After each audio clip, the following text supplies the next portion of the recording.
বন্ধুরা, আগের দিন অ্যাভোকাডো কেনা দেখিয়েছি। আজকে আমি অ্যাভোকাডোটা কাটবো। অ্যাভোকাডো কাটার একটা বিশেষ নিয়ম আছে, যেটা আমি ইউটিউবে দেখেছি।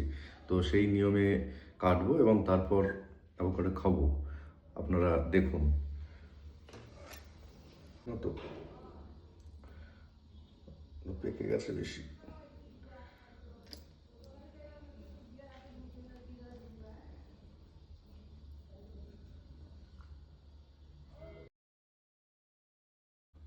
এই যে,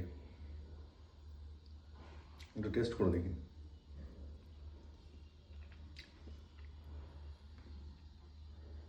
প্রচণ্ড বাজে খেতে, ডিমের মতো খেতে। আষ্টে কাঁচা ডিম যেমন আষ্টে হয়, প্রচণ্ড বাজে খেতে। তারপরে এটা আচার খেয়ে থেতলেও গেছে, নষ্ট হয়ে গেছে। জায়গা দিয়ে আর এত বাজে খেতে, বাপ রে বাপ। এর দাম নিয়েছে 100 টাকা। এটা খাওয়ার জন্য 100 টাকা পুরস্কার দেওয়া উচিত, এত বাজে খেতে।